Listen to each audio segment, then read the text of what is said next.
Salute to everybody. Hope you guys are having a great Monday because I know I am. Let's talk about it.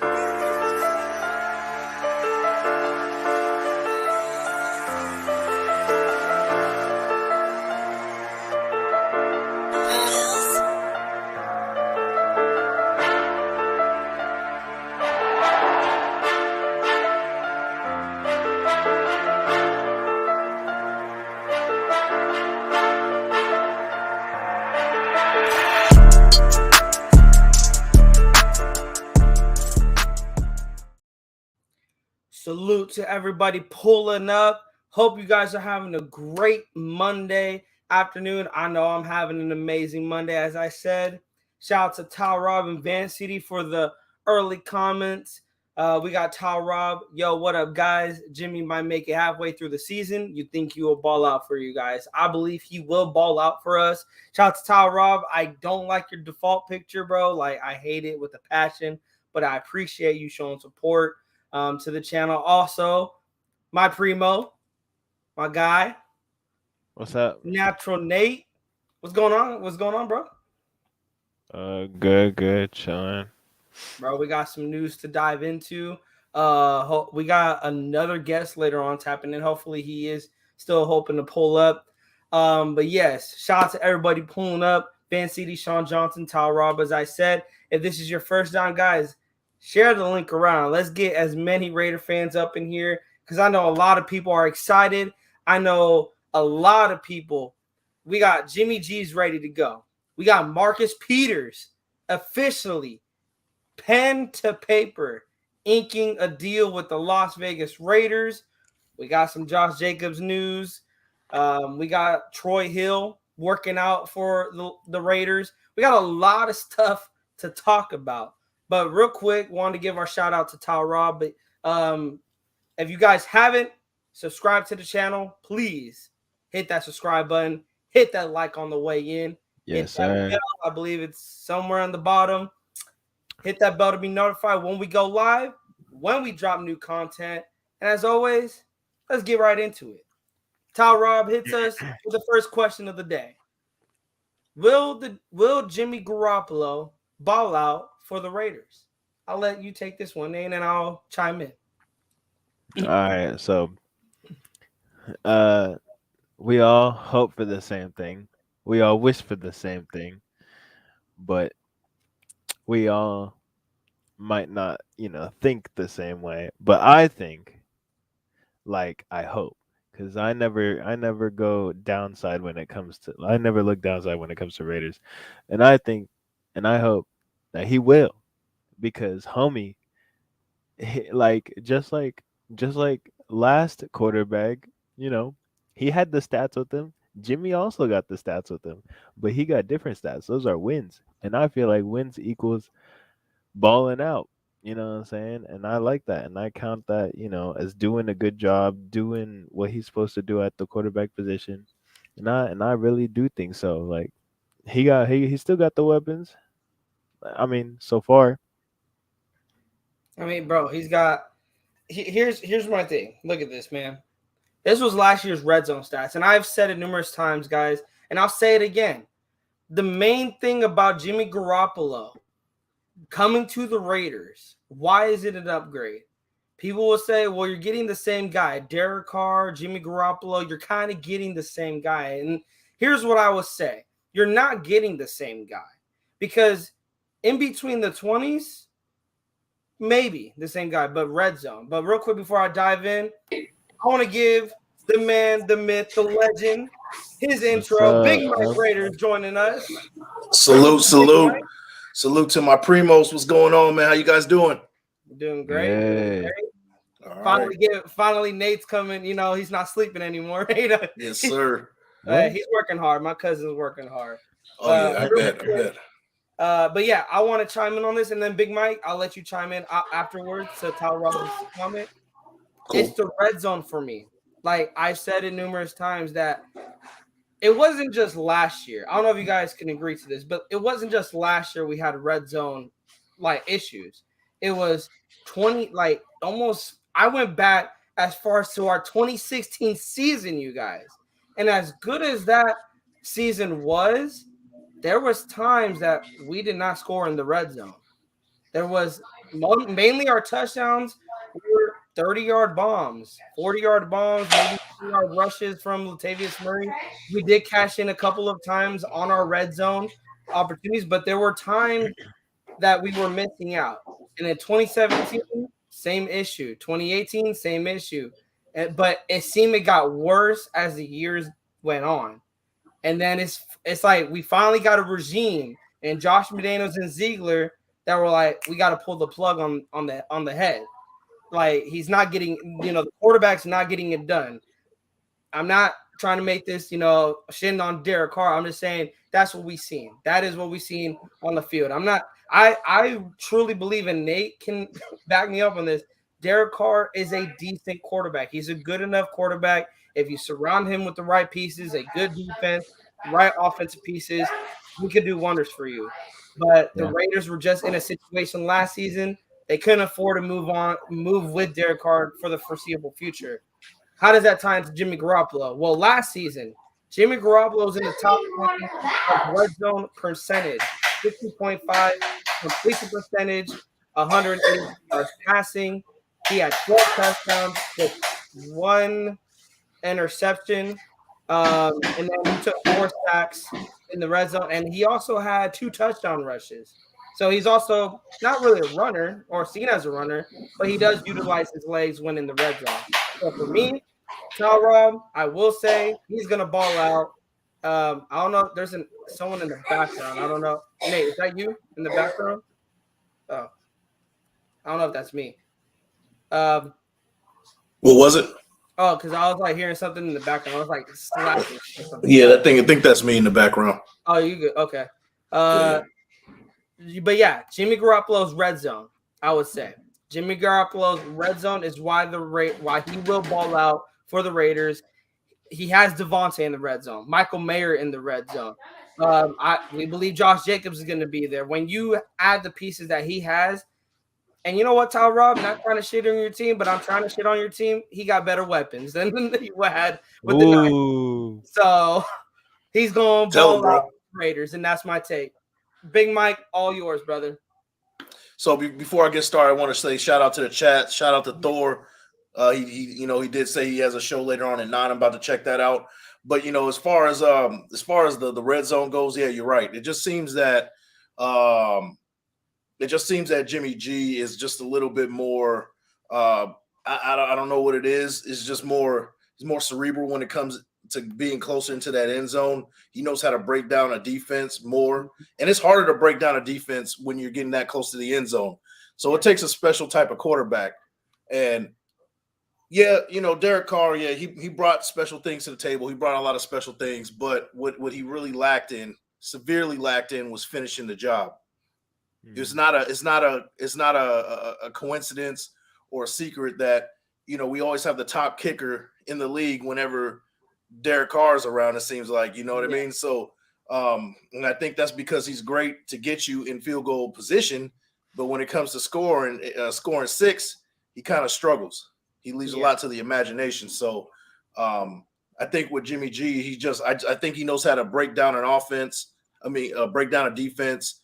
And he's just one of those coachable guys that Josh McDaniels likes. So it's going to be more advantageous for us, especially in that red zone. We're going to see more execution. We're going to see more finishing of drives than we did last year.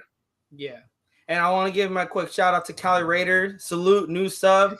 Shout out to Cali Raider. Yeah, bro, we're getting close to getting to 350. So we're climbing. Nice. We're climbing to 400 real fast. Salute to the nation. Shout out to the nation. It's all thanks to them, man. And salute to guys like Big Mike, Kane Town, and Graf, and Wasted. To you guys for helping us support and making this channel better also. But real quick, Kane Town, bro, get out of here with your negativity, bro. He's already thinking hey, bro. Man, he's been pissing me off all day, man. Keep it real, bro. Kane Town, we about to fight, bro. Like for real. We're about to get a WWE match going on.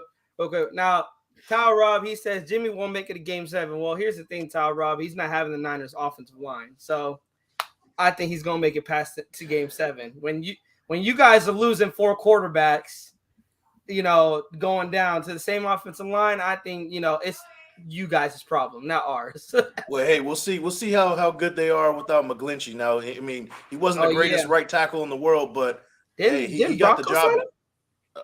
Yeah, I think Denver. he's Yeah, with he the went Broncos. to Denver. Yeah. Yeah. So, hey, good luck to you, man. Like you said, may the best team win. I think that the 49ers are going to be where they are. They're always a formidable team, but hey, you'll see your problems down the line for sure. It's usually how it goes.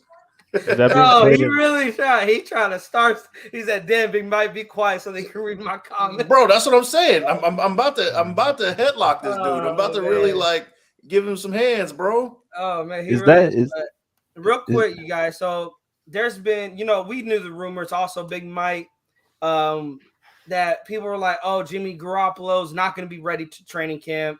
A lot of media was like, "Why would the Raiders, even fans, why would the Raiders sign someone that they know is going to be injured? That he might not even make it a training camp. He might not even play the season." Now, of course, we knew. Okay, you guys are just smoking the mirrors, just trying to put a narrative out there. And now shout out to Grav. He said now we could put that to bed because now, as we know, the report is that he's ready to go. He passed his physical. He is ready to go for training camp tomorrow. They report tomorrow. How you feel about that, Big Mike? That we can finally put this to bed, but also knowing Jimmy G is going to be out there tomorrow working with the number ones. I'm happy, man. That's more time to get continuity with these wide receivers, especially Devontae Adams. We need Jimmy G to get, on the same page with these guys because, we need that quarterback to be ready to go as opposed to whatever Derek Carr was doing last year. He just wasn't on the same page with a lot of these receivers. He was trying to get on the same page with Devontae Adams, but it just didn't seem to click. Now I think that because that Jimmy G is familiar with this offense and he's been with the Patriots, so he kind of knows what to do with this offense and knowing his role and knowing where to go progression wise. I think it's going to be a big difference, but it's just good news. You can't be mad about it. You can't be upset about it. I know this is probably not everybody's number one pick at quarterback. This is not who we were hoping to get, but he's our quarterback. So now we got to roll with him. Yeah. Yeah. Hey, you want to chime in on that? How you feeling knowing Jimmy G's going to be there tomorrow, working with guys like Devontae, as Big Mike said, our number ones, basically. How you feeling about that? I mean, yeah, like that's a huge difference from last QB. Like he didn't prove the people wrong. Now we have a quarterback proving people wrong for the fact that hurt homie, like this and that, injury stuff. Nah, he's gonna prove all that wrong. He's gonna go throughout the whole season. You know what I'm saying? He's gonna ball out. He gonna be something different, something special. I got some high hopes. I really do. I love that. Too, and here's why I love it. Like you said, I like what you said, Big Mike. Maybe not our top guy at quarterback to look at in the free agency, but salute to Sean Johnson for bringing this up. Kirk Cousins' market value, I believe this is next year. Kirk Cousins' market value is at $43.2 million a year. Yep. Jimmy Garoppolo, the Raiders are going to pay him $23 million. Now, I said this about Kirk Cousins. He is probably the most underrated quarterback in the NFL in the aspect that he gets you to the playoffs. He can get you to the playoffs, but when he's in the playoffs, he shits the bed. So he's a good quarterback regular season. Postseason, I'm not paying him $43 million to get me to the postseason and then just shit the bed. You get beat by the Giants. Let's talk. You get beat by the Giants when you have guys like Justin Jefferson, who was on a tear last season. Guys like Dalvin Cook, who I was surprised Minnesota cut him in the first place. $43.2 million. And I say this is why the Raiders went out and got Jimmy G. Is because just like how the running back market is underappreciated, the quarterback market is overappreciated, meaning they overpay these quarterbacks for not doing anything. So I would rather pay a guy like Jimmy Garoppolo, who's proven that he can not only get you to the playoffs, but potentially get you to a Super Bowl. Yep. At $23 million and build around him. And so that's why I'm also excited that for Jimmy Garoppolo, I was against it, but once you start seeing breaking down the numbers, breaking down, the contracts, it makes sense. Shout out to Isban Arroyo. He said, "Greetings from Atlantic City. Me and Nate, we rep in the west side. We rep in the west side. I think you're also down in Los Angeles, right, Big Mike? Yeah, Oxnard, West Coast. Yeah, so we in Oakland. We miss the Raiders out here, but hey, we all get together in Vegas. yep. We got Digital popping in. He said, "What's good, y'all?" Just running an article right now, bro. Shout out to Digital. All right. He has been on top. I don't know if you guys follow him on YouTube. Digital has been on top of just dropping, Raiders news. I think when news drops, it's him and Yahoo Sports that I'm getting. The very versatile Digital Perez. Yeah. Right, Yes, man. Shout out to Digital Perez, man. Shout out, bro. Shout out, bro, man. But we got, I know everybody wants to talk about the news that we've been waiting for. Marcus Peters has signed a 1-year contract. He's a 3-time Pro Bowler for $5 million. ESPN wrote, the 30-year-old Peters, a 7-year veteran who missed the 2021 season with a torn ACL, was a free agent for the first time and is coming off a career low 1 interception last season for the Baltimore Ravens. And he is signing a 1-year, $5 million deal with the Las Vegas Raiders. The Raiders had 6 interceptions as a team last year and were tied for the NFL low, and only 2 picks came from a cornerback, and that was backup cornerback Amik Robertson. Las Vegas was also last in the NFL in interceptions in 2021 with 6. So back-to-back seasons where the Raiders were dead last in the interceptions category with 6 interceptions back-to-back. Nate, I'll take it to you, and then Big Mike, you'll chime in. Nate, what do you think Marcus Peters is going to bring to the Raiders in mainly the turnover category? Not could he help these young bucks kind of be like that ball hawk that he came out of the draft in his rookie year? Yeah, bro. To me, if anybody's a good example on how to play like a Raider on the defense, it's homie, like opening the doors right now. Like he's gonna also help put people he has his own position. We don't need to question his position. We had a lot of guys on the defense where we're questioning their position in the backfield. We finally have a guy that boom, he locks down a position. Now that'll help the other guys find their own, especially the young guys, as you just said. And then what else I was gonna say? Oh yeah, and his energy, bro. It's just, I love it. Even though he had a little down year last year, that's when people start to pick it up. Just like Josh Jacobs, you know what I'm saying? Mm-hmm. Down year and then boom, you know what I'm saying? 1,600 yards, yeah. Let's go crazy. Big Mike, what do you think? Like I said, as the turnover margin, because you said that was the biggest thing that this defense needs for next season is the turnover margin needs to be in our favor. There's no doubt Marcus Peters, it could help that. But not only just for his side, because we know what he could do. We know his skill. He's a ball hog. He could punch out, cause fumbles. But for the young bucks, Graf said on his show, Wasted said on his show, this cornerback room is young. So a presence like that to come into this cornerback room, how impactful is that? It's very impactful. I mean, you got, Marcus Peters, West Oakland native, McClemens High School. This is a big deal to him. This is a big deal to a lot of Raiders fans. To him, coming basically home and getting the job done. Now the question is, does he have any left in his tank? Right? He's in his early 30s. I think he does. Now he does make a lot of risk as far as trying to get after the ball sometimes, but it pays off a lot more than it doesn't. Mm-hmm. And I would rather him be aggressive and whiff on some plays than,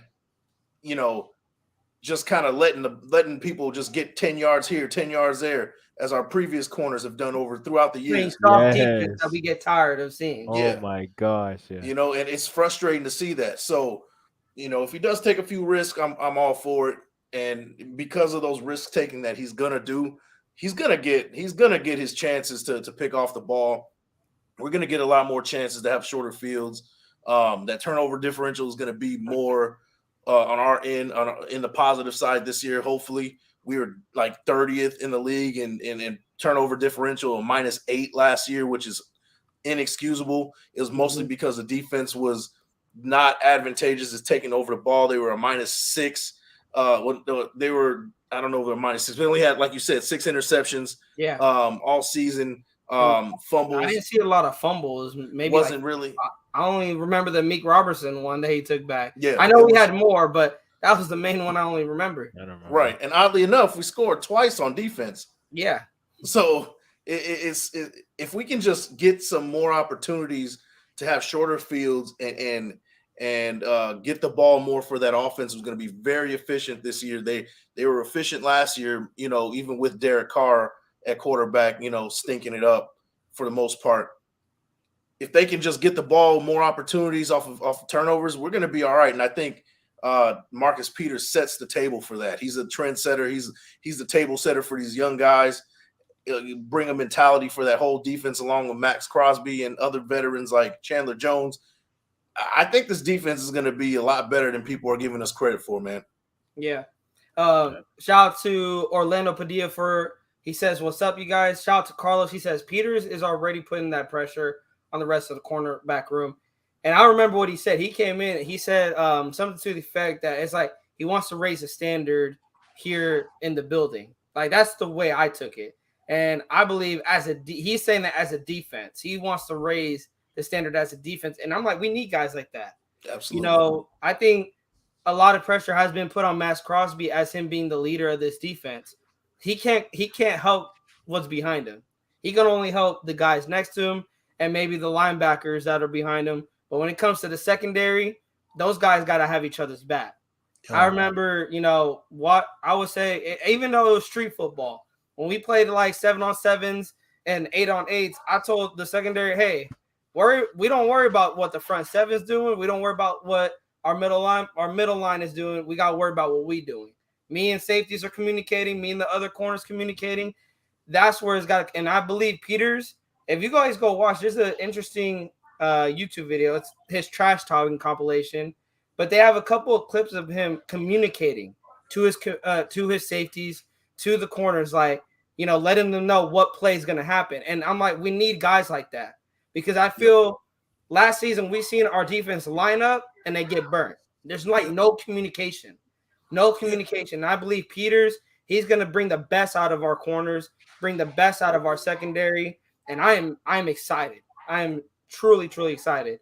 What do you guys think about that? Do you think there is added pressure on this cornerback room with the Marcus Peters signing? Any of you guys can take it. No. Hey, go ahead, bro. I mean, like everybody, it's almost gonna be like, I mean, that cornerback position, somebody expected somebody to get signed, right? Like, to fill in like QB1, because we needed it regardless. So I feel like it's not much of a move around. It's more of just like a put in the right place type of move, I don't think. I mean, there is obviously competitive. Like, it's going to be competitive for QB2, but that's pretty much it. Yeah, I would say that Marcus Peters is going to bring a bit of pressure to that DB room, but I would say that it's positive pressure. It's more like, hey, let's get this done. The front seven is going to do what they do, but we as a team, as a unit, DB unit, we got to be on top of our game just in case these guys, fall short at some point. Now, they're not saying that they will. They're just saying, hey, let's take care of ours and let's be 100% tight knit and ready to go just in case things don't go right with the front seven. So I think that he does bring that leadership, being on an excellent Ravens defense in the past, being on an advantageous Chiefs defense in the past. He knows what it takes to win as a defense. and bringing that to the youngsters, that's just perfect. And you got the second, third year guys who are finally in their second year of a good of a system, a Merrick, a Hobbs. They're not in that. They're not having that learning curve this year as they did last year. They can fly and play defense. Now the best defense is played without thinking. Yeah. Now if this defense is second nature, that's just advantageous to them, and they don't have to worry about, where's my assignment? Where do I have to be? Where is this person going to be? It's just going to be just quick defense, quick football, and you got good leadership with Marcus Peters kind of solidifying all that too. So I think it's going to be pressure, but it's going to be good pressure. Salute to Van City. Want to acknowledge the chat. Paging Frog Boy, I dare you to try that ring around the rosy BS on us again this season with the juice on the field. PS, good luck. Bro, I Wasted said it best. Like, when I first heard about this Marcus Peters, like, rumors, when Graf pulled it up, that was the first thing I thought about. I'm like, what would he do if he seen the ring around the – because I got pissed, bro. Oh, yeah. I got – like, when I was watching it, I'm like, it's the fucking last game of the season, bro. I turned off the game. Yeah. That was the last play of the game I've seen. That was the last game. That was the last play of the Raiders season I saw, bro. So I got a real bitter taste in my mouth at this point, bro. So if I'm Nate, feeling that, I'll go to you, Nate. How do you feel? How did you feel about that, bro? You watching the Chiefs doing? I know I don't even care that it was a flag. It was the fact that they did it. I don't care that it got brought back. I'm salty about it. Okay, and I want Mahomes to get punched in the mouth next year. Absolutely, man. It's just, Nate, what's your thoughts, bro? It's just you can't do nothing about it. It's the majority. Just it's Mahomes. I don't know if have you guys seen the quarterback on Netflix, and he was like complaining to the ref that he's like 98 keeps hitting me. 98 keeps. I'm like, good. Max Crosby keep hitting him. Yeah. That's the Al Davis mentality. Yep. That quarterback must go down and go down hard. Whether you Mahomes, whether you Josh Allen, whether you a quarterback, you going down. Yes, sir. You are going down. Yeah, but Marcus Peters, the people don't think about it, but that only allows us to be faster, and homies can't, especially when now you push Hobbs back into the slot. He gonna be creeping around there. He's good with awareness. I really hope that quarterbacks can't scramble as much, because now we got more speed. Yeah, and that's one thing we're going to talk about too. But real quick, I want to get into the comments. Don't want to leave Raider Nation high and dry. I want to include, there's no Raiders primos. There's no real Raiders talk without the chat. So shout out to Sean Johnson. I believe with Marcus Peters taking one of the outside spots allows Hobbs to play in the slot, where in an interview says he's most comfortable at, and then quarterbacks camp competition. I believe that is where Hobbs is more comfortable, but we're going to have to see. I think preseason, we are going to see probably the starters get some game time, only to see where do they fit, specifically where there's defense. Like, where does Hobbs fit? Does he fit in the outside? Does he fit in the slot? I think Josh McDaniels is going to see what does he have in Nate Hobbs, whether it's to move him to the outside, and even Shelley. See what we got in Shelley. Can he play the outside? He played really good for the Vikings. And then even Tyler Hall, like, it's crazy how much you think this cornerback room is actually really, really good in depth. Like, you got Tyler Hall, who could really be a good slot guy. And then you also could have Troy Hill.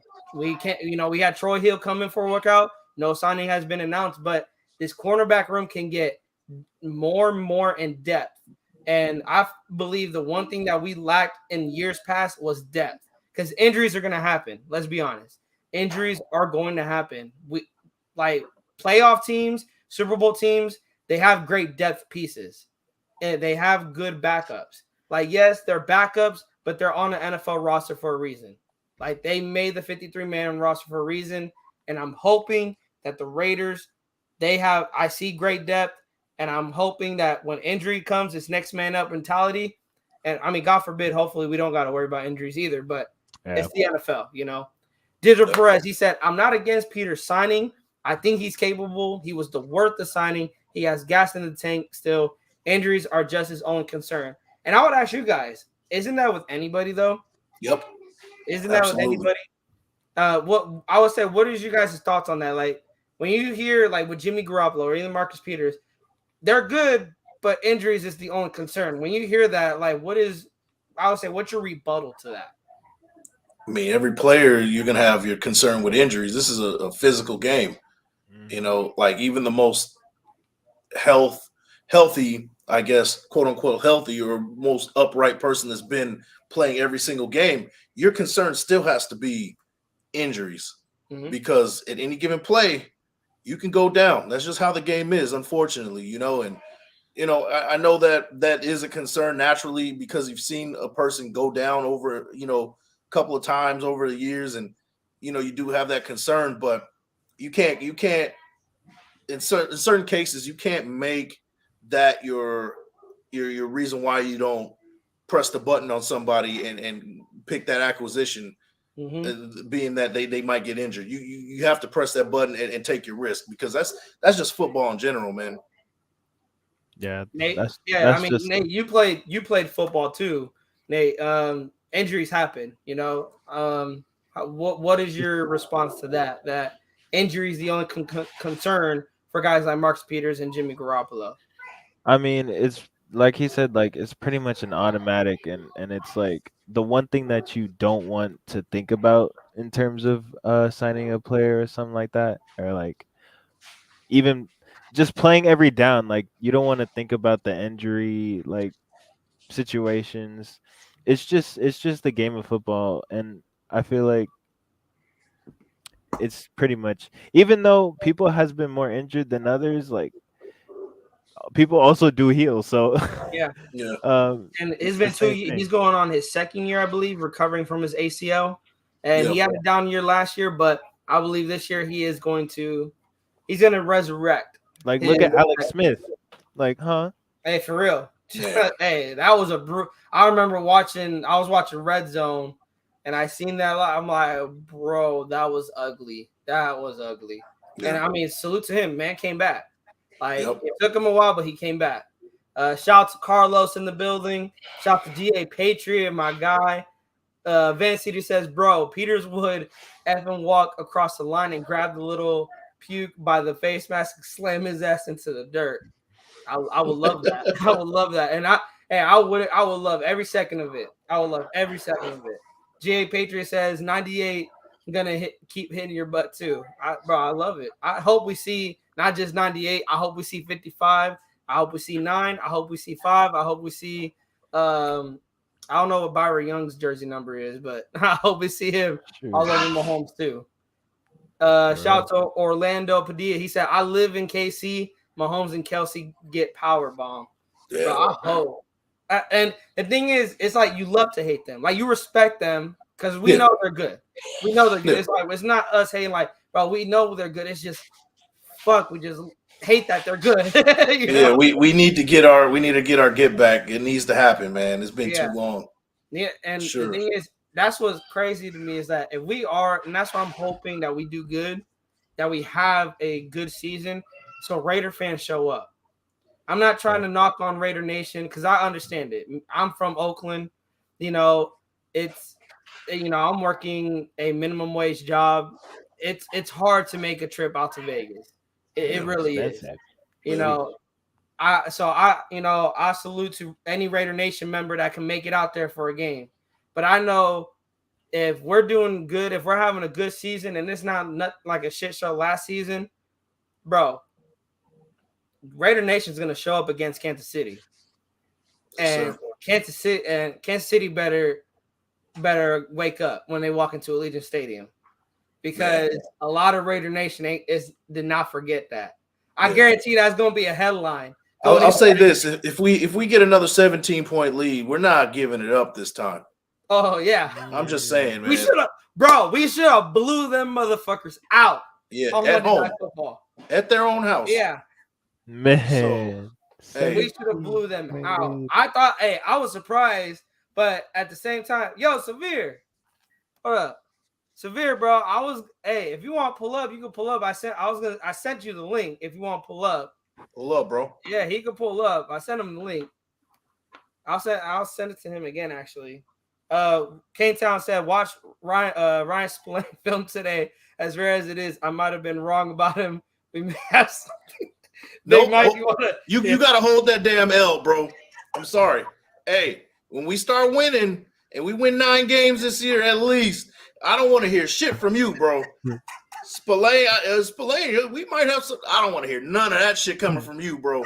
Mr. 5 wins over here. You can hold that L, man. Hold it. You hold that, bro. Spillane, yeah, he's gonna tear it up just like the rest of the guys on defense are, bro. Don't start now, man. Don't do it now. You said what you said. 5 wins. For real. I didn't forget about that. He lucky I didn't hit him with that Max Crosby slander. Man. Hey, but yeah, Severe, I sent you the link. Check your Instagram. Is that his Instagram's the Severe one, right? That's his Instagram? Severe Raider? Yeah, Severe Raider. Okay, because I sent it to you, T Severe. Bro, I know he has a lot to say about this Marcus Peters signing. Digital says that K-Town, he is the reason why Miles Jack got benched. Oh, he has potential. Bro, and I remember when Miles Jack was the hype coming into with Jacksonville. He was I hyped him too, and then he just never lived up to the potential. He had it, he showed it, but he never lived up to it. GA Patriot, he said facts, Primos, and I'm also excited about the possible front 7 combos this defense will have as well.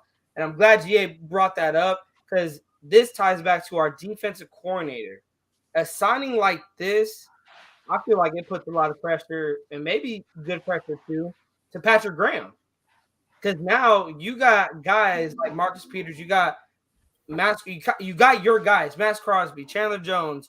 They drafted Tyree Wilson for you. They went out and got Robert Spillane. Not saying he's going to be the top linebacker in the league, but they revamped this defense. Not revamping it as we say, oh, it's going to be top 10, top 5. But there's a lot of different names that are going to get plugged in. So would you guys agree with that statement that Patrick Graham, he's under pressure for the 2023 season? Absolutely, man. Yeah, what pride and what's it called? When you have a lot of things that you would like, it also comes with huge responsibility, huge risk, huge decisions, and that's what I mean. Like imagine, it's a lot of pressure when you have a lot of good guys and a lot of CBs trying to have their spot and when it comes to like bringing a defense together, no doubt it's pressure. I feel like yeah. The more the merrier, the more pressure it is, I guess. What do you think, Big Mike? Is there pressure on Patrick Graham? And also, if he fails with this defense, is he getting the boot? I don't think he feels the pressure. I think right now at this moment, he's trying to get a job done. He's trying to build that defense, and he's not thinking about losing his job. Now, if we're in week 8, and he's stinking it up like he did last year in spurts, then yeah, he should feel the pressure. But as of right now, I don't think he feels any pressure. But you got to remember last year, that defense showed a lot of promise towards the back end of the season. Before they played the 49ers and the Chiefs, they gave up. They were like number 1 in defense. Next to the 49ers. Not the 3 game, because Seattle, they kind of shit the bed a little, but yeah. I think outside of the Seattle game, they were doing pretty good against the Chargers. Against who did they beat during that 3-game stretch? Even when they played the Rams, like they only gave up 17 points. The Steelers, they only gave up 13, but they couldn't score. You know, and you can argue like they played the easiest stretch. Sorry, Denver. They went against Denver. They had it. They went against Denver. But go ahead. And I mean, you can argue that that was the like the easy stretch of games in that schedule, but you have to come. You have to deliver every game. It doesn't matter who you play, because any team in the NFL can whoop your ass. That's just the nitty-gritty of it. Yeah. So whoever's on your schedule, you got to take care of them regardless. And they did in that stretch with that number 1. They had a number 1 scoring defense for a good stretch. So I think that Patrick Graham, he has something to kind of rest his hat on just a little bit, but he needs to build on that. That's what we need. Because if he doesn't, then yeah, he will feel pressure around that halfway mark of the season if things starts to stink up. Yeah. Shout out to the numbers. He said we should try to trade for Aaron Donald and sign Ndamukong Suh. Ndamukong Suh, I would probably stay away from just because we have youngsters. We could probably bring him in like on a Marcus Peters type deal, possibly as a vet. But I think Ziegler is comfortable with going into the season with some young bodies. Now, Aaron Donald, I mean, depends what the Rams asking for because they probably asking for like 2 first-round picks, maybe a first-round, 2 first-round picks, maybe 3. Who knows? Like, how old is he? He's like 31. Aaron Donald, I know he's like early 30 or 31. 30, 31, something like that. Like year 9 or year 10. I will say this. Sorry, bro. I hate to cut you off. No, you're good. You're good. I will say this for Aaron Donald. The only way we get a guy like Aaron Donald is if we are like right at the trade deadline and we're sitting there like 6-2 and we're going to make a playoff run. Yeah. And weakness on our defense is that interior line. Now, if that's the case, then yeah, you can go ahead and grab it, Aaron Donald, give up your draft picks because you're making that playoff run. Now, how likely is that? I don't know. I don't know how likely that is.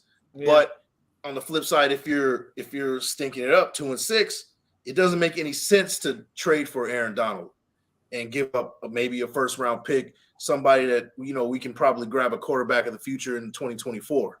So it just depends on the scenario right before that trade deadline. Where are we as a team? Where are we winning? But the only scenario I see with getting that kind of guy is if we're winning and we're like 6-2, 7-1, making a playoff run.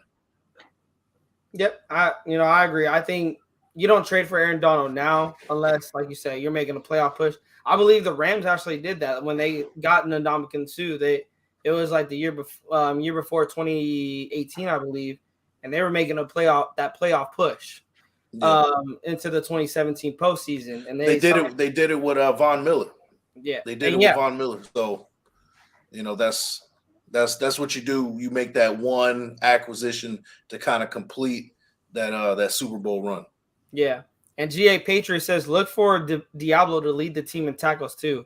And I really liked Diablo before he got injured. I really believe once he went down, the linebackers, that it was done for them. It was done for them. And we were getting it sucked because when you got Max Crosby guarding Travis Kelce, there is a problem at the linebacker position. Yeah. I've said this when me and Nate were on a live back, earlier in the season, last season. Get Merrick, get any DB off of Kelce. We need a linebacker to guard up on Kelce. That's a hard thing to find, man. And can Diablo do it? Hey, no linebacker can do it. Like you said, it's hard to do it. Kelce is one of the best in the game. Yeah. And he makes it look so easy by going up 5 yards, curl, catch, and then run for like another 10. Like, who the hell was guarding him? So Diablo leading the team in tackles, but let's talk about Devon Diablo real quick. Where do you guys see him going into the season? I think I could see him really also being not only Marcus Peters being a leader, but him being a leader too. He's got the green dot.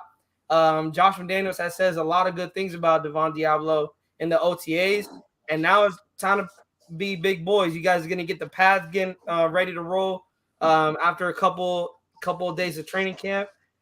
I think I can see Diablo having a really good season. What is your guys' take on Devon Diablo? If Big Mike, you want to take it first, and then we can go to Nate. Yeah, Diablo has a potential to make a Pro Bowl this year. Especially if he continues that path with making tackles and making plays. He can make that Pro Bowl. We saw it similar to what Denzel Perryman did a couple years ago. We didn't expect really much of anything from him when we picked him up. We picked him up via trade.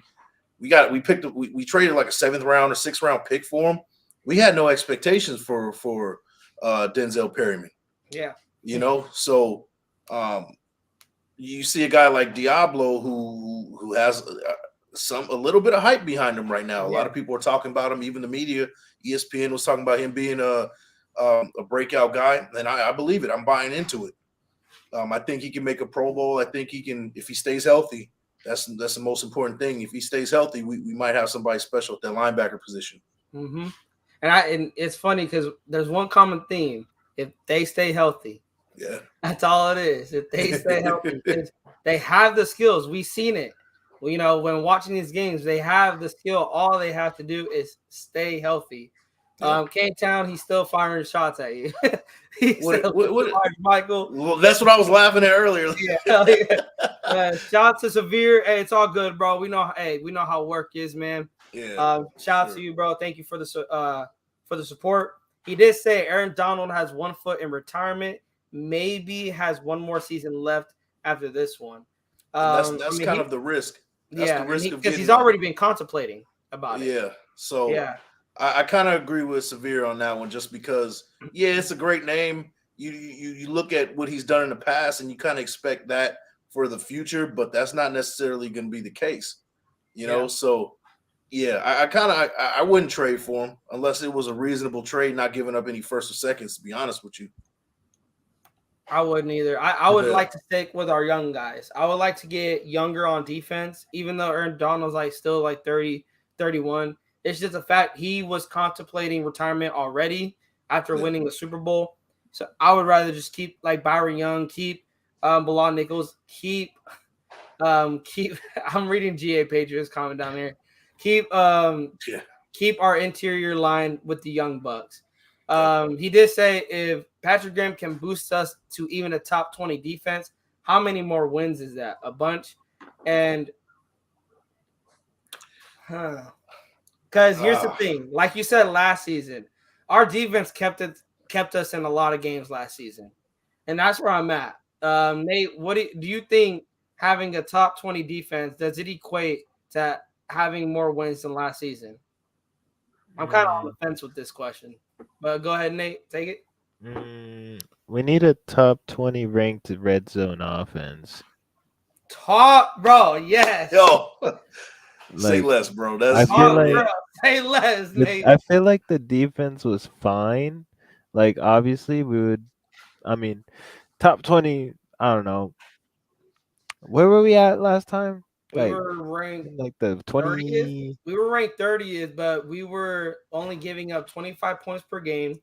We were dead last in sacks. No, we were 30th in sacks, I believe.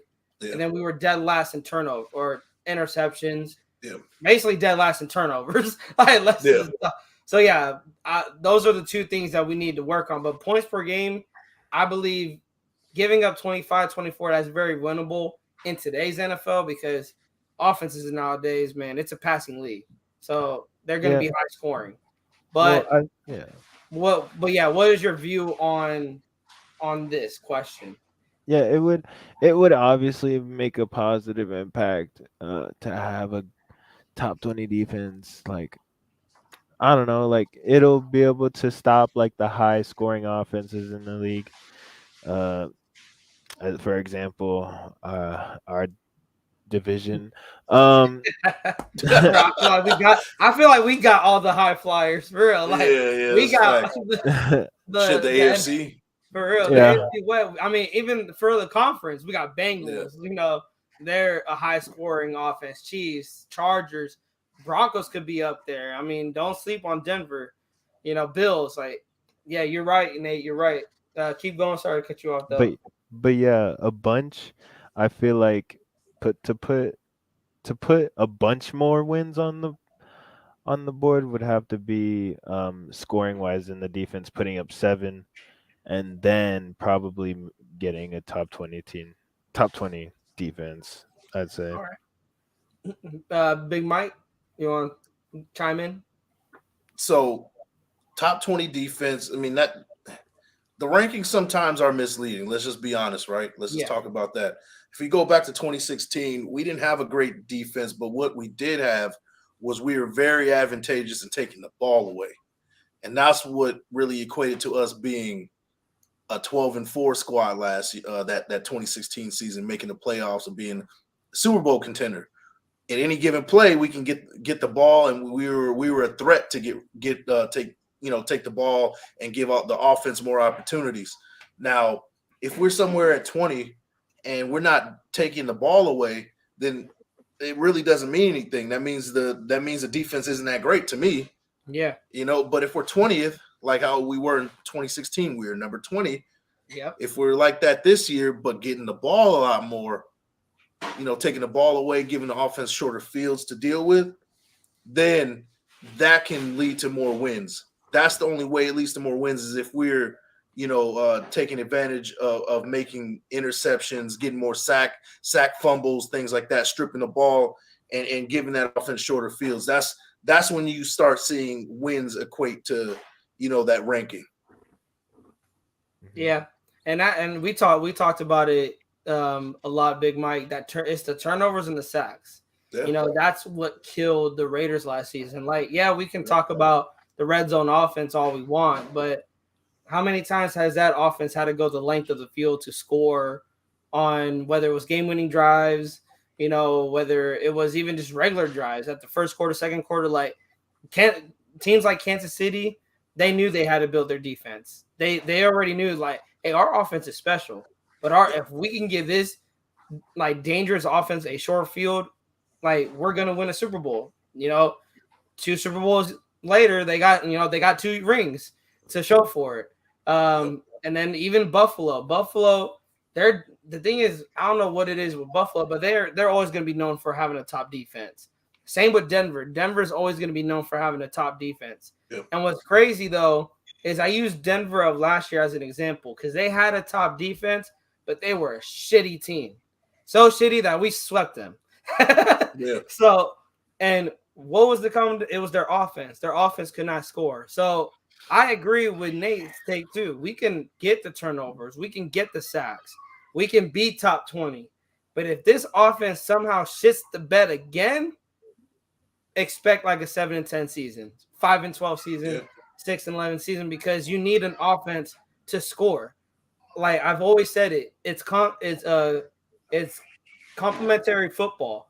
Yep. The defense helps the offense and the offense helps the defense. A lot of people's like, well, they're not on the field at the same time. It's time of possession, ladies and gentlemen. Yep. When the offense is out there, you let the defense rest.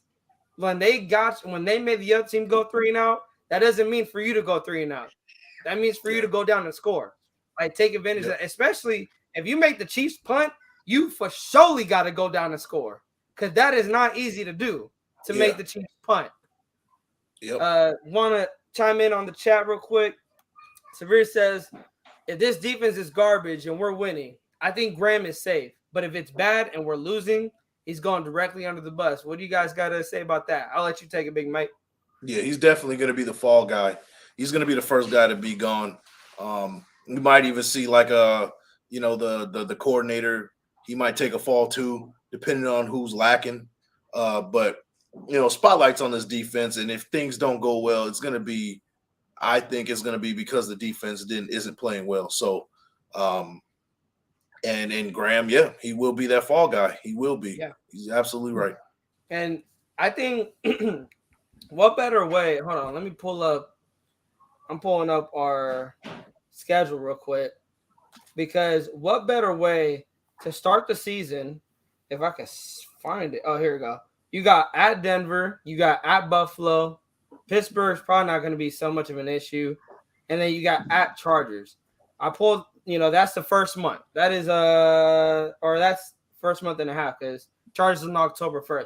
Reason why I bring that up is 3 out of those teams that got, they got top offenses. You got Chargers, Justin Herbert. He's overrated. I will say he's overrated, but for us at least, he's not overrated. He lights us up, I feel, every time we play him. Yeah. Denver, I may be hyping them. I know they're our rival, but I'm expecting a different Denver team than last season.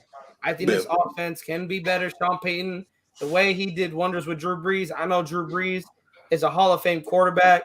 Russell Wilson still, maybe not there just yet. He'd be in the conversation, but we cannot take Denver lightly. And then Buffalo, I don't think we got to talk about Buffalo too much.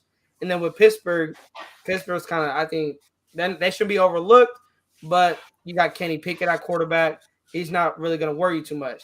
This defense, as I'm saying, they got their hands full with these first 4 games. With Denver's offense, Buffalo's offense, and then the Chargers offense. Hell, I'll even say Steelers offense because their wide receivers are not nothing to joke around.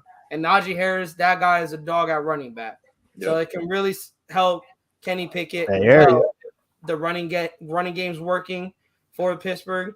This defense, we're gonna find out early if this defense is real or not. And that's what I'm perfectly okay with that. That's why when the schedule came out, I love the way the schedule was structured for us because I love taking Buffalo on this early. I love taking on the Packers on this early, taking the Chargers on this early. I love it. I love taking on strong teams early because it shows what type of team we're made of. Yep. Feet to fire right off the jump, man. Yeah. We got 18 in the building. Salute to everyone pulling up. Guys, if you guys are not subscribed to my man Big Mike yet, please go subscribe to his channel. Also, if you guys do not subscribe to Raiders Primos, please hit that subscribe button. We are closing in on 400 really, really fast. So salute to the nation for that. Shout out to you guys.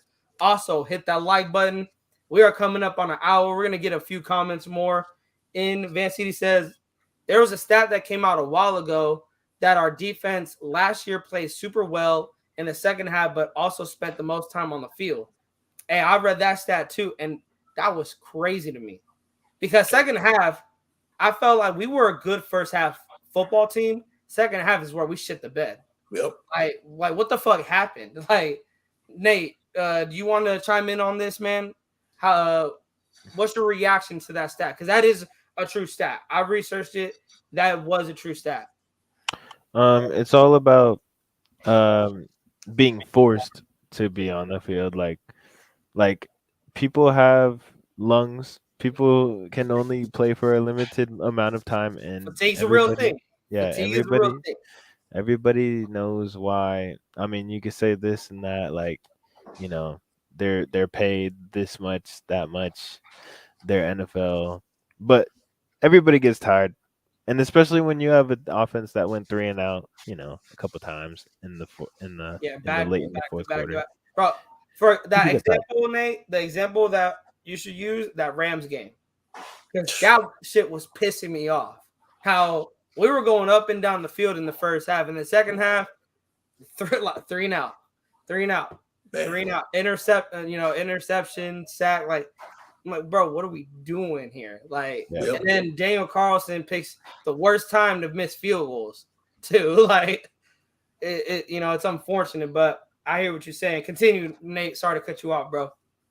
I know. I was just finishing out. Like, people just get tired, and that everybody's human. You know what I'm saying? Yeah. Like, Big Mike, you want to chime in on this statement? I mean, that statement makes me think of the 2006 Raiders. It was the 2006, one of them years where the defense was number one and the offense was dead last. Even a team like that with a number one defense still had trouble, getting wins because the offense wasn't doing their their part. And that's an extreme case. We had an offense that did their part at times, but the defense, because of the defense was so on the field so much that when it really came down to it, when the offense was struggling at times, they just couldn't hold. And that's just because in the second half we couldn't stay on the field. We couldn't execute those third downs. We had to punt the ball a lot, especially that Rams game. We get down to third down, we couldn't move the chains. And because of that, the defense, they, like you said, hey, they're still human beings. You can only last so long on a field on a defense. Even the best of defenses struggle. So, yeah, that's a tough stat, man, and that needs to be changed with one, getting more interceptions. Defense has to do their part and get the more interceptions, and we have to execute in the red zone. No more throwing red zone interceptions like Carr did right before the half in that Rams game. So we can't have none of that. So, it's a complimentary game when it's all said and done, man. It is. And going back to that 2006 season, the Raiders were 2-14. The defense was 18 overall. They were top 3 in yards given up. But the offense, like you said, they were dead last in both categories. In yards, for them, and then just in total they were 32nd, and then they were number 1 in passing. That's what it was. They were number 1 in passing defense, and it's like you said, we can have a top defense all we want, but if we don't have an offense out there scoring points, moving the ball, sustaining drives, 2-14 is where we're going to be at. As 2000, it just shows. I said it. You got to have a balanced attack. And New England Patriots in 2018, they had, I believe, the 23rd ranked defense, and they won the Super Bowl. Yep. And it was just because that defense caught fire at the right time. They caught fire at the right time. The offense was cooking, but most of the time Brady was in shootouts. And but when the Super Bowl, like leading up to that Super Bowl, they got into a shootout with the Chiefs. They won 38-31 in that AFC Championship, or 37-31. Yeah, and something then like when it came to the Super Bowl, when it came time, like, bro, you know what? We need to step the hell up because we're playing good Rams team. They did. And that's what we need. We need, whether it's the offense, whether it's the defense, they need to step up. On the flip side of that, the 2019 Patriots was the number 1 defense in the league. They were number 1 scoring defense in the league. They were crazy good, that 2019 Patriots team, but they couldn't move the ball down the field. That's when Brady really struggled right before he left to go to Tampa. That offense was really struggling, and he, his final pass as a Patriot was it a pick 6 against the Titans in the playoffs? I think Logan Ryan, former Patriot. Yeah. So it's a complimentary game. That just shows an example from both ends that you got to have both sides playing well in order for things to go well, basically. Okay, real quick, we're gonna chime in a little bit more. Raider Nomad, he's had this question up for a while, so I want to get it in. With Matt Collins gone, who do you think will fill his shoes on special teams? I'll let you guys take this. I don't really have anybody that I'm on. I got to watch preseason to see who could be good on special teams. But you guys got you guys? The first guy that I think of, just because it's similar build, is Cam Sims, that wide receiver we picked up from the Commanders. He's a big boy, about 6'5", similar build to Matt Collins.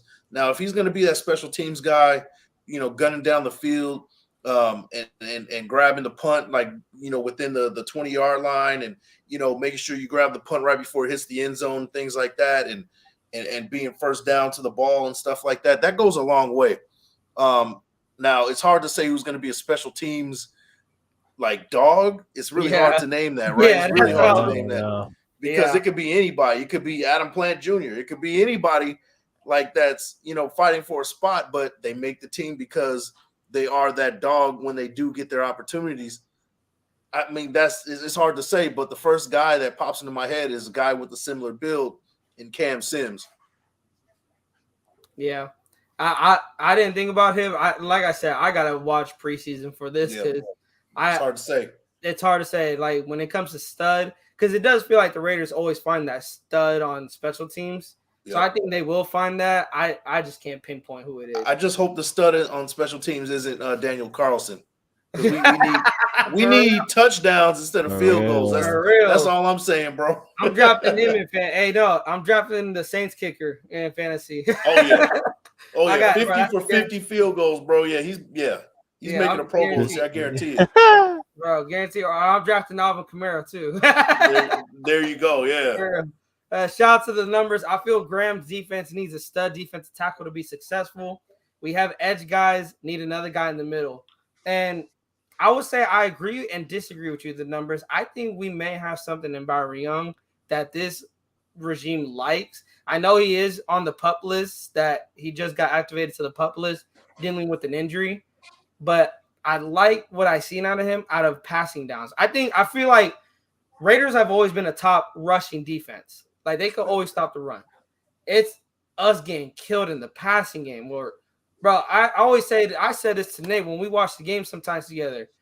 That quarterback back there is having a steak dinner, calling his kids, calling his family, and still got time to pass the ball. Like, I'm getting tired of it.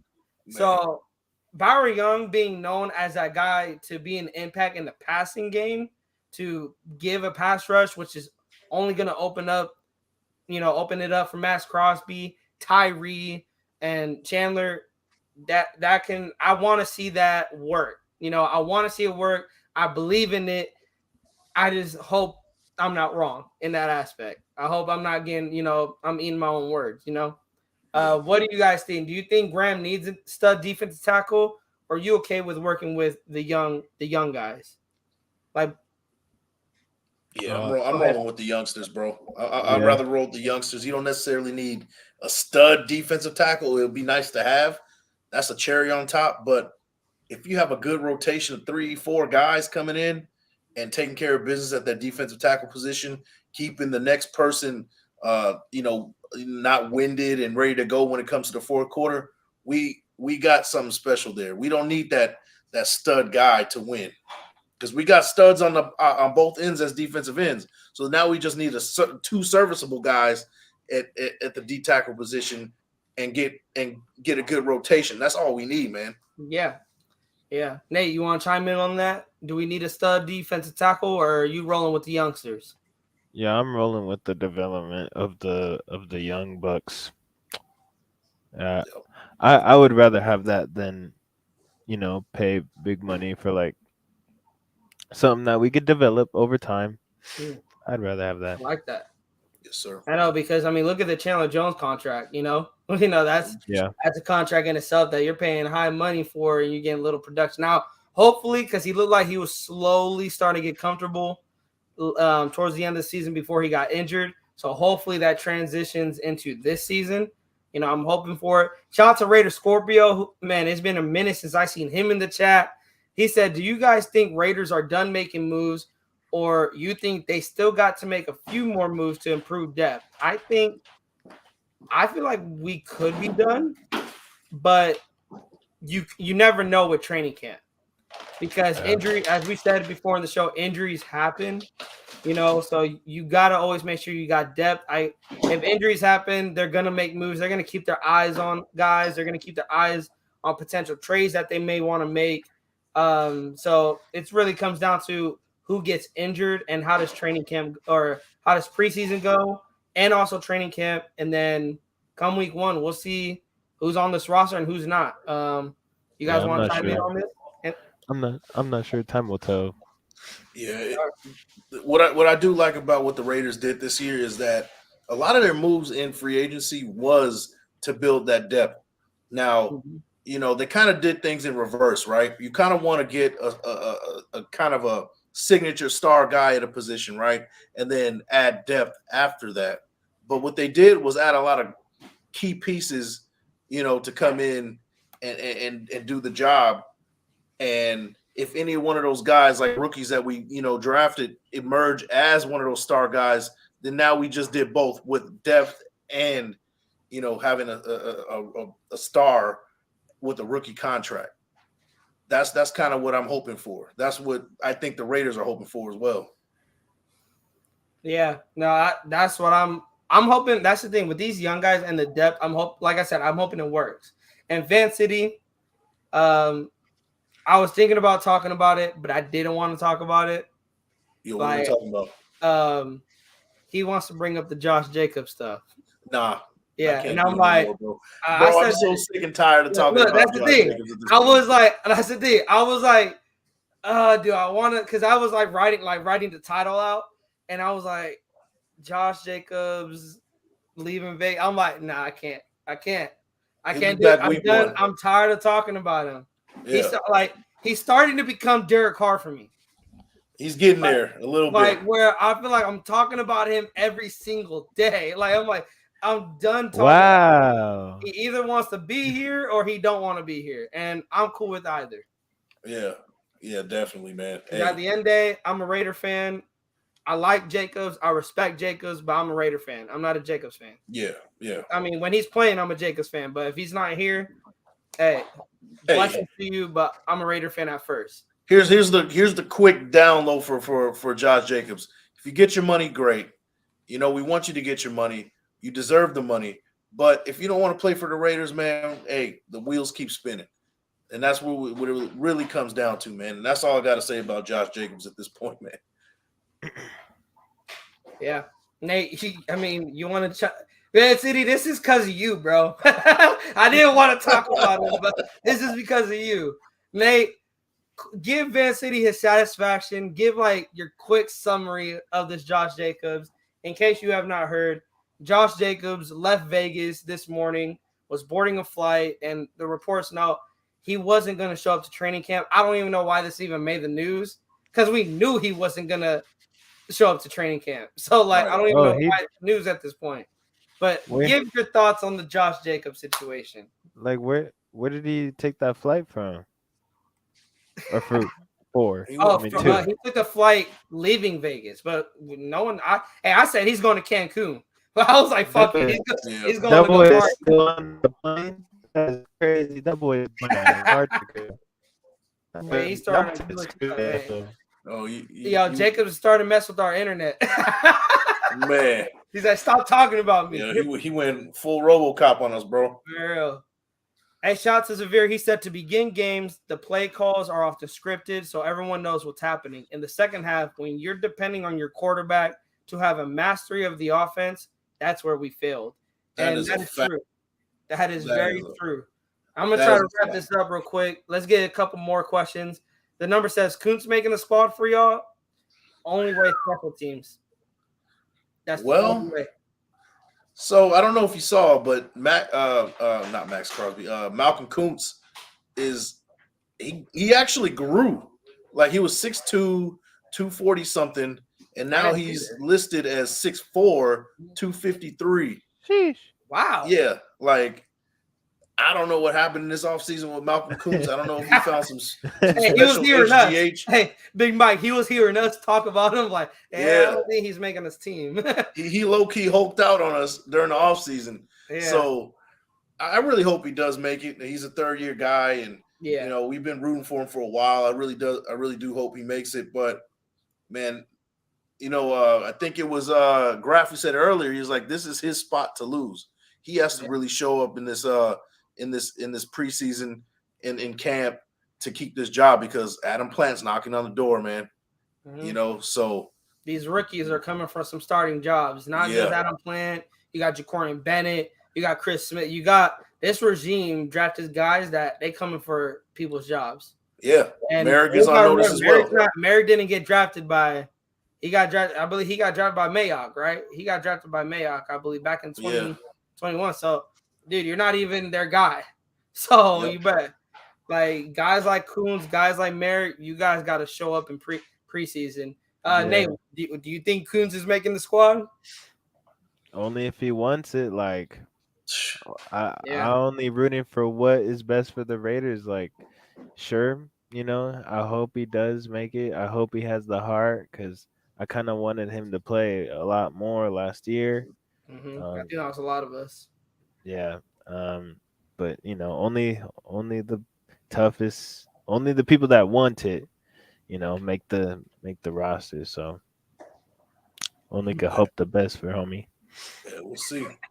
Severe says Parham at 284 and Kuntz at 6'4". Who's in charge of the Raiders website? Right, unless like Parham is now a goal line fullback now. I mean, 285, like. That's light in the ass for a guard, That's bro. what I'm saying. I'm like, Parham about to get ran the fuck over, bro. Man, like he gotta have some mean pads. For real. Take him over to the buffet over in Vegas, man. Hey, we need you to put on 15. Jimmy, bro, take your O-line out to eat, bro. Man. Bro, for real. Raider Nomad was telling us, keep my running back's name out. Never mind. Right. Man. Let's see. Real quick, last comments. John B says, and again, bro, shout out to the 22 in the chat. Shout out to everyone pulling up and you guys chiming in, asking questions. Thank you guys. Thank you guys for being here. I know exciting day for Raider Nation. Salute to Big Mike for being able to pull up.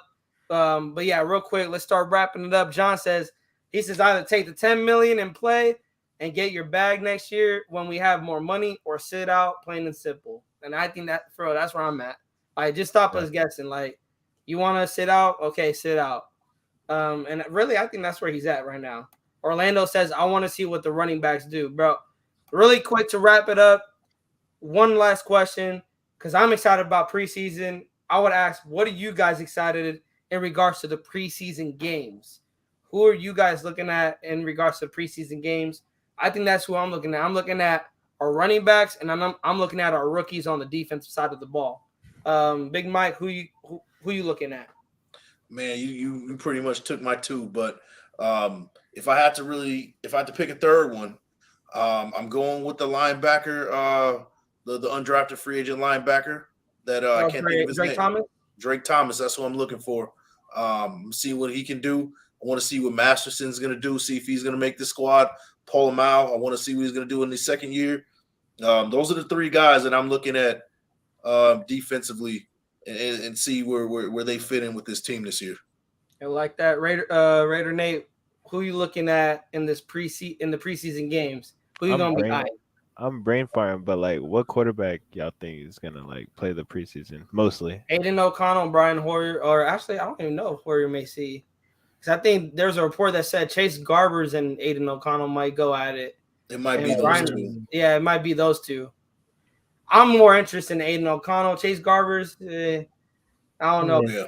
I'm more in AO4. Let's go AO4. Yeah, I'm most excited for the young leaders. All right. Well, anyways, man, we're gonna wrap it up. If you guys have not subscribed to Big Mike Raider yet on YouTube and Cane Town Raider on YouTube, go check them boys out. As it says right there, writer and contributor of Planet Raiders.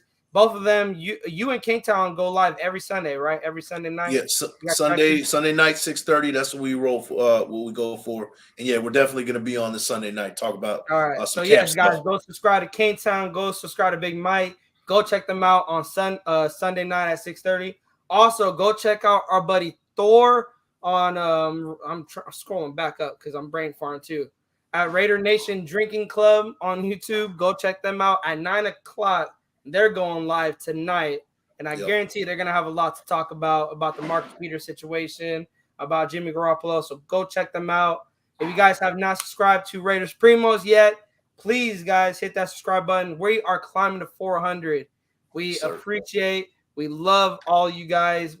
Raiders Primos, this show is nothing without you guys. So we appreciate you guys. We love y'all. Hit the like on the way out. We'll see you guys in the next one. You guys have a blessed night. Peace. We out.